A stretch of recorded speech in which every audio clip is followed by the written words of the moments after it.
자, 인도의 시플라라는 기업이 2024년 6월 10일에서 20일 실사가 있었는데 HLB와 지적사항이 비슷하고 추가적으로 더 지적을 받았었는데 결국 CMC에서 VAI 등급을 받고 급등한 사례가 최근에 있습니다. 자, 실사를 받은 날짜도 HLB와 똑같고요. 자, 퍼실티 문제로 태클이 걸렸음에도 다소 쉽게 해결된 모습을 볼 수 있습니다. 자, FDA 규제감독국이 권위 있고 공정한 기관이다 라는 것을 스스로 증명하려면 문제가 해결되었다고 했을 때 VAI나 NAI 등급을 줄 가능성이 상당히 높겠죠. 자, 항선은 완벽하게 준비했다고 언급을 한 바 있고요. 자, 물론 VAI나 NAI 등급을 받는다고 승인되는 것은 아닙니다만 승인에 상당히 가까워지면서 주가의 급등은 나오게 되겠죠. 자, 근데 좋은 소식과는 반대로 급등이 나오면 경계를 해야만 합니다. 자, 우리 HLB에서 CMC 소식이 처음에 떴을 때 시간에서 7% 급등이 나왔었습니다. 그죠? 근데 다음날 종가는 마이너스 7%로 마감을 했습니다. 자, 이건 의도가 됐다고 볼 수가 있겠죠. 뉴스의 시간외로 급등을 만들어내고 다음날 마이너스 7%로 마감한 것은 세력이 만들어냈다. 세력의 의도라고밖에 볼 수가 없습니다. 자, 주가라는 것 자체를 만들어낼 수 있는 것은 세력밖에 없습니다. 자, 이게 본전 주고 털어내려는 행위인지 개미꽃이고 파르치울 심산이었는지 명확하지는 않지만 자, 세력이 의도적으로 시간에서 급등시켜서 개인들의 매수를 유도했고 다음날 마이너스 7%를 만들었다라는 사실은 명확합니다. 자, 그래서 앞으로 EIR, VA 등급이나 NAI 등급이 나와서 생길 상승에도 반드시 경계를 해야 된다는 거예요. 그리고 승인되고 주가가 반영되면 정상적인 흐름입니다. 승인 이후에 주가가 급등한다. 그럼 정상적인 흐름이죠. 자, 근데 승인되기 전 기대감이 반영돼서 엄청난 상승이 동반된다면 승인 이후에는 즉시 대응을 해야 됩니다. 급등이 승인이 아닌 기대감에 반영되면 승인은 기대감 소멸로 이어집니다. 자, 이 부분 꼭 인지하시길 바라겠고요. 자, 오늘 HLB 보겠습니다. 자, 9% 상승. 당연히 예정된 상승입니다. HLB는 기대감 반영이 아직 끝나지 않았죠. 기대감 반영 일정도 꽤 구체적으로 제시가 되어 있습니다. 자, 3월 20일 최종 일정과 그 전에 2월 중순 넘어서 승인될지도 모른다는 기대감이 은근하게 깔려있죠. FDA의 승인 여부가 결정되지 않은 상황에서 기대감이 반영되는 것은 당연합니다. 자, 비모 인스펙션의 기대감이 이렇게 반영이 되었었고 CMC의 기대감이 이렇게 반영이 되었었죠. 자, 이제는 승인에 대한 기대감입니다. 승인. 자, 그러나 보시면은 전 고점, 직전 고점을 뚫지는 못했습니다. 직전 고점 근처를 터치하고 바로 매도세 몰리면서 윗골이 길게 남겼습니다. 자, 어떤 소식이 있기 전까지 이 자리를 뚫는 것은 어려울 겁니다. 이 자리. 자, 근데 그렇다고 어떤 소식이 있지도 않습니다. 한 달 전과 내용이 달라진 것은 없습니다. 완전히 똑같습니다. 자, 오늘 매수세가 강했던 것은 일종의 테스트라고 볼 수가 있습니다. 세력이 주가를 올려줬을 때 개인들이 얼마나 따라오는지 확인하는 절차죠. 주가가 올랐을 때 얼만큼 개인들이 매수하는지 확인을 해야 개인들의 스탠스를 확인해서 분할 엑시트의 규모를 가늠하는 겁니다.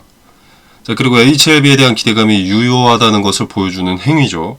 HLB를 계속 주목하게 해야 더 많은 매수세가 들어오니까요. 그리고 이런 매수세는 추후 세력이 이탈할 때 대량의 물량을 받아줄 도구로 사용이 될 겁니다. 자, 조금 더 봐야 명확하게 알 수 있겠지만 이렇게 큰 폭의 상승을 목격하게 하는 것은 세력이 물량을 확보하려는 단계는 아니라는 겁니다. 물량을 확보하려면 공포심을 줘야 됩니다. 공포심은 주가 하락으로 줄 수 있죠. 자, 둘 중에 하나입니다. 자, 이 자리에 매물을 소화하면서 흡수하기 위해서 본전을 한번 주고 공포심을 만들려는 것이거나 아니면 이 자리에서부터 개인들을 꼬시고 있는 겁니다. 자, 물론 승인이라는 기대감이 여전히 유효하기 때문에 이 자리보다 높게 갈 가능성이 당연히 상당히 높긴 합니다만 리스크를 외면할 이유는 없겠죠. 자, 세력의 이탈, 대량 물량 매도는 필연적으로 언젠가 반드시 발생합니다. 주가를 주도하는 주체가 엑시트한다는 것은 주가의 하락을 방어해줄 주체도 그리고 주가의 상승을 만들어낼 주체도 없어진다는 것이죠. 이건 경계를 해야만 합니다. 물론 그들이 이탈한다고 해서 주가가 기업의 적정가치 이하로 떨어지지는 않습니다. 손바뀜도 발생하면서 새로운 주체가 주가를 방어하고 또 상승을 만들어내겠지만 자, 이걸 기대하고 관망한다면 기회비용만 2, 3년 묵힌 채 수익성은 뭐 예를 들어서 이런 자리에서 이렇게 등락을 거듭하면서 제자리 걸음을 하고 있게 될 수도 있는 겁니다. 그래서 매도 기회를 이럴 때마다 매도 기회를 놓치면 안 된다는 것이죠. 지금 승인에 대한 기대감을 야무지게 먹고 기존 세력의 엑시트에 관한 하락이 있을 때는 저점에 매수해서 평단을 낮추는 것을 반복해야 되는 겁니다.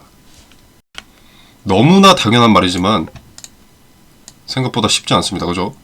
자, 그래서 분할로 매매하는 것이 상당히 유리한 겁니다. 많은 트레이더들이 보는 지표도 투자의 기준도 다 다른데 딱 하나 공통점이 있는 것이 거래를 보는 것과 분할 매매입니다. 자, 이것은 정답처럼 정해져 있는 것이니까요. 일단 거래라는 것은 거짓말을 할 수 없는 지표입니다. 체결되는 객관적인 사실을 토대로 그래프가 그려지기 때문에 속일래야 속일 수가 없는 지표죠. 자, 그리고 분할 매매 같은 경우에는 단기 고점에서의 리스크를 최소화하기 위해서 분할 매도, 그리고 단기 저점에서의 메리트를 극대화하기 위해서 분할 매수를 하는 겁니다. 종목에 정을 주고 기업을 근거 없이 맹목적으로 믿는 것이 아니라 상승이 있으면 하락이 있고 또 하락이 있으면 상승이 있을 수밖에 없다는 것을 인지하고 수용하는 투자자들의 현명한 대처인 것이죠. 리스크를 최소화하고 수익을 극대화하고 싶다면 분할 매수, 분할 매도는 권유가 아니라 필수입니다. 자, 금요일 2월 14일 이날이죠. 가장 최근 거래일.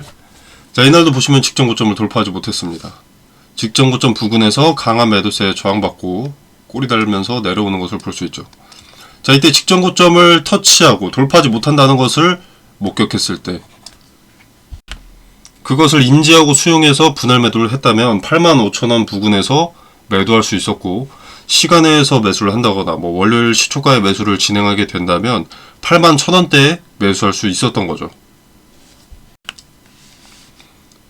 요 자리에 전략 매도하고 요 자리에 전략 매수해라 이런 것이 아닙니다. 이 자리에 일부 분할 매도해서 내 주머니에 일부 챙기고 또 이 자리에는 일부 분할 매수해서 평단 낮추고 수량도 다시 복구시키는 거죠.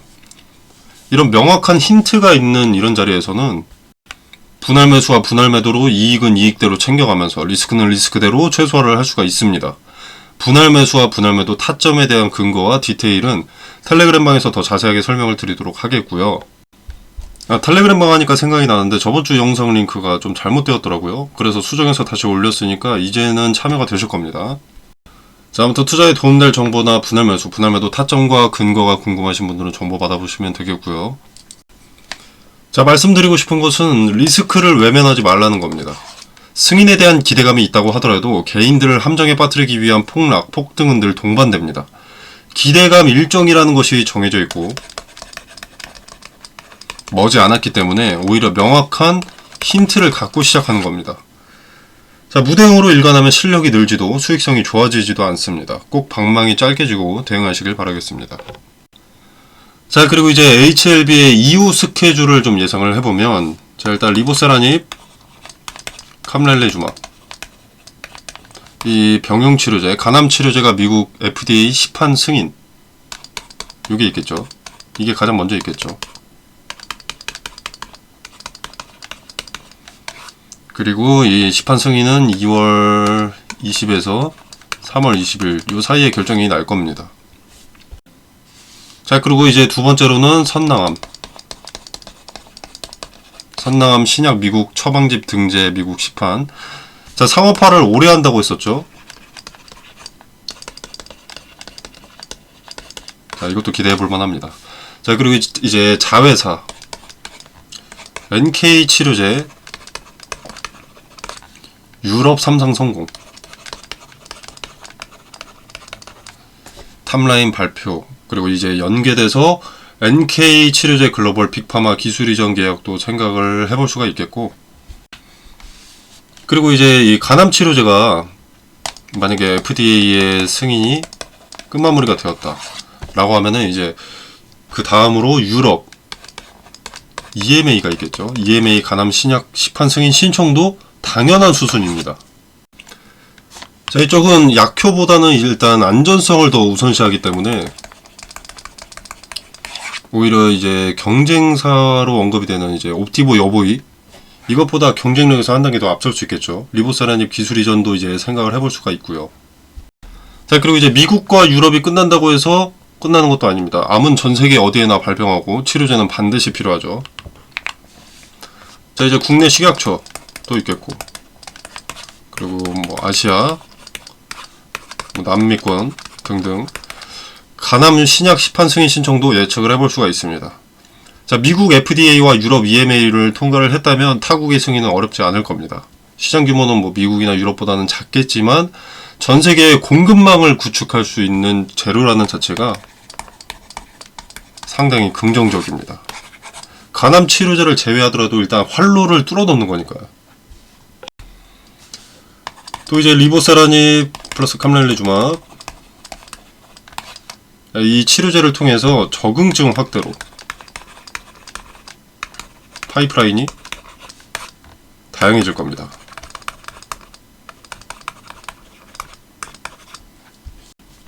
자, 이건 꽤 중요하죠. 리보세라닙 플러스 캄렐리주맙의 간암 치료제가 매출에 큰 영향을 주는 것은 당연히 주가에 큰 영향을 주겠지만 승인 이후 시판된다면 주가에 기대감을 심어주지는 못합니다.